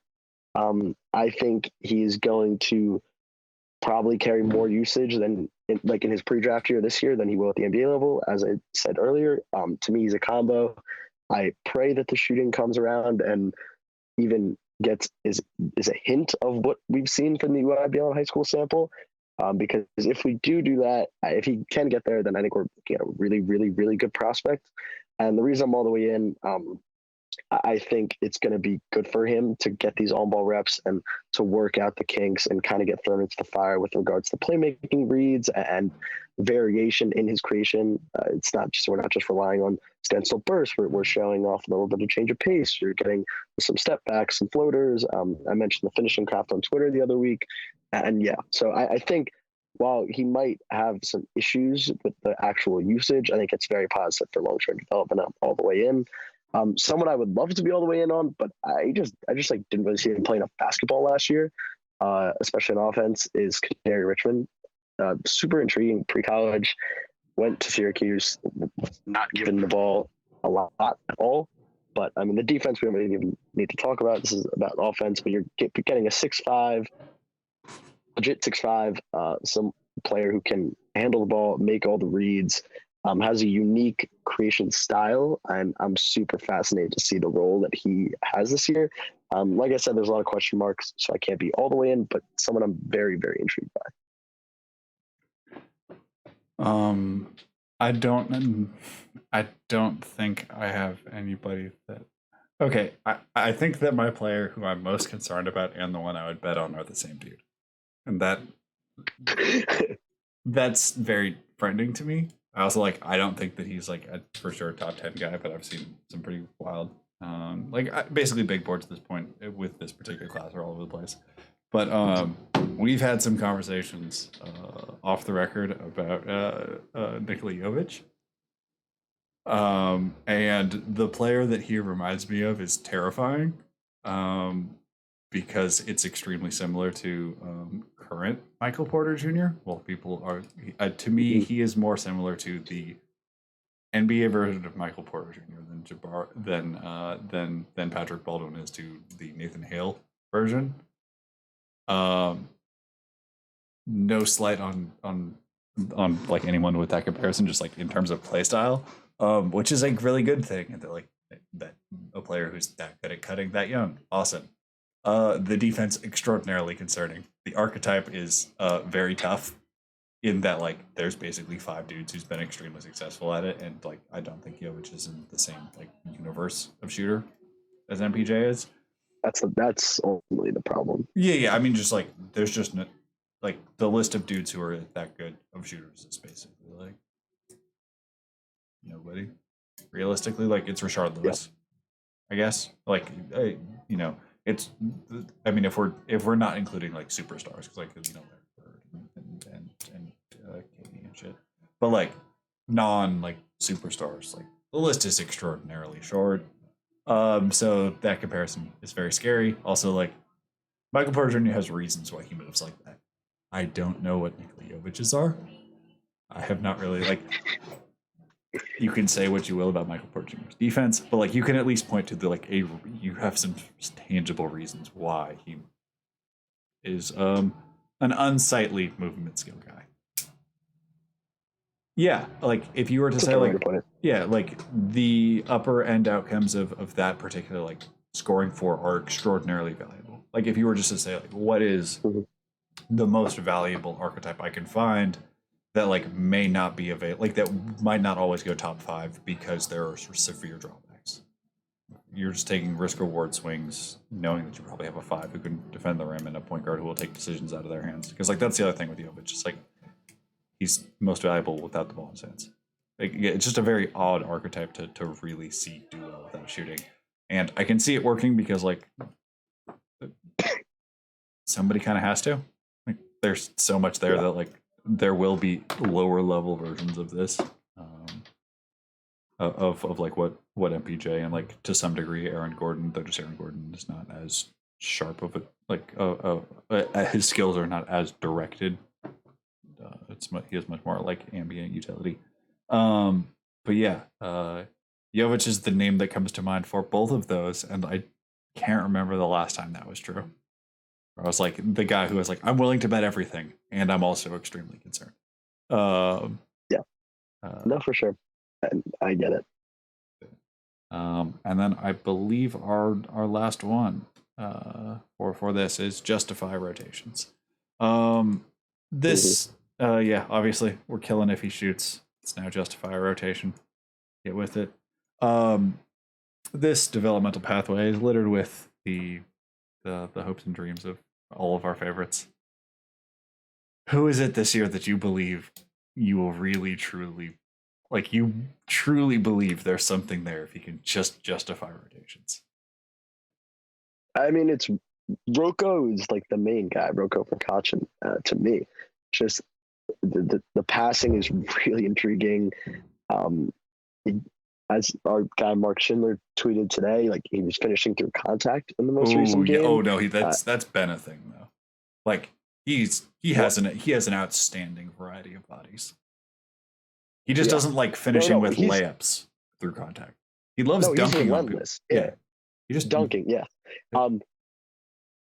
So yeah, with him he can dribble. He can put the ball on the floor, and I really trust him to make a decision. Like if he's getting downhill and has to read, okay, am I going to go score this or am I going to draw the help and throw a lob? I really trust him to make that decision. It's just a matter of him getting in the situation to get downhill. So I think he's the ultimate justify rotations guy, because there is so much there from the decision making, the ambition at the rim, and the ball skills. But it's just, is he going to draw it? And I think another guy I'd throw out there is Terrence Shannon Jr. Again, I know you've written about him. Playing the hits. Yeah. Rocco and just like two people that broke my heart when I got back to school. Oh. Yes. So I think those two guys are probably the two biggest. I mean, look down this list to see if there's anyone else. I mean, I can make some cases for some guys. Because like realistically, if Rocco shoots, how high do you think like people would take him? Not how high you would, but like what's a reasonable ceiling for how high he goes in this draft? Take who? Rocco. Yeah. If he justifies rotations, he like he does all the things you ask. Like how high do you think people could buy into him? Why not 7th or 8th? Oh yeah, that's entirely reasonable. That's entirely reasonable. My bet for this category is like there are dudes that if they can do this, they will go a lot higher than 7th or 8th. Like Jean Montero. Yeah. You told me he went like 4th in this draft because he like just started to shoot the lights out and like people saw him again. I mean, he's been basically off American radar since that U15 murder spree he did. With Night Red is where he. Oh, I have one more guy, by the way, once you're done. Okay. So like if you told me that like there were about 10 different I have a list of 10 different guards who I would bet on for this category, because if they hit, they pay out at like 50 to 1 odds. Because like one of these guards will get picked in the top 10. It might be Cooks, it might be Montero. Like there are so many dudes who are not guaranteed to go top 10, and all you have to do is just be like, I can create an advantage. Teams have to guard me. I'm capable of running multiple different actions, and I'm, versatile in defense. And like that's a top 10 pick this year if you're 6'7" or under. My last guy is Kendall Brown. Okay, yeah, that's a. I think that's going to be a little bit tougher of a sell because there's more historical data. Like for me, I'm thinking of dudes that like. Okay, like if I told you JD Davidson shot 38% from 3 on like reasonable volume, what is the number you think he would get drafted? Like solid volume, not Marquise Chris stuff. Where I would draft No, him, or like he probably goes in the top 10. You step out of maybe the top 5. Yeah, you step out of a time machine, and the future version of you says distressing. Like, here's all the things that have happened, and one of the things to say is JD Davidson shot this number. What number do you think that player goes? Because like I think it's I think it's top 5. Yeah. No. I mean, okay. he's in back end lotto now, and I think shooting is like the biggest question mark. One of which it probably shouldn't be, but it is from what I've gathered. I'm not saying that it shouldn't be because I think he is a lights out shooter. I'm saying it shouldn't be because I think there are other areas of concern that should probably get brought up. But you're probably right. That's probably a top 6 or 7 pick. Yeah, that's just like. Okay, last one, just because I think it's fun. We brought up one of the East Coast point guards who people really enjoy, so it's only fair to bring up the other one. If Andre Curbelo shoots 37.5% from 3, on solid, like again, solid. I'm not saying like insane attempts, but just like enough that you can't look at the number and be like, it's like 2, 3 a game, whatever the number is, where you're like, yeah, sure, like that's the amount, not more, not less, just like yeah, sure, is the volume. Yeah. What number does he go in this draft? I mean, it breaks my heart to say he's probably only like a top 20 pick, right? I mean, maybe lottery. We're assuming that basically if one of these things happened, the rest will won. Like I'm operating that there's no way 9. Someone has to go. Yes, there. Okay. Two guards will get drafted in the top 10. Hardy is written in stone. The other one is extreme. Like could be 100 dudes.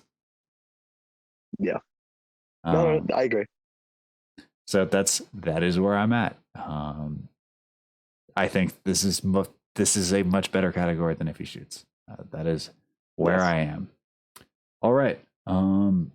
This was the first edition of the new fundamentals. I will probably just like walk through I'll probably have an addendum to this where I'll put on the clips that I didn't save in here that I did. It's like 10 minutes of clips and some walkthroughs. I'll probably put that up like tomorrow or whenever I have time. Thank you guys for sticking around. Had some technical issues early. Jake was wonderful enough to ride for this entire process, just as solid could be. Thank you for letting us talk about your piece for all this time. It's a wonderful thing, and to me, this is a way that I feel like allows people a different angle to land with some of this stuff. Yep, and thank you for having me. This was a ton of fun. Thank you everyone for tuning in. I can't see how many people are still here, but thank you to seriously every single person who sat through PD and I just talking through the insane depths of basketball for the past 2 hours. It means the world to me. Hopefully I'll be back in the future. And yeah, stay tuned. There's some more pieces coming soon, hopefully, and we'll just count down the days till we have college basketball again. Yeah, I'm hoping to do these every time that somebody reaches out and wants to do a piece on philosophy and is willing to spend the time. We'll tinker with the formula. Let me know what you guys think. Always trying to figure out people really want, and what works best for everyone's learning style. Yeah, I would really like to probably like winter break, have you back and look at these 5 categories and see how it played out, because I'm sure that insane things are going to happen this year, just because we've lost a Yeah. full evaluation year on basically everybody. So yeah, if you are watching this on VOD, I appreciate you for doing so.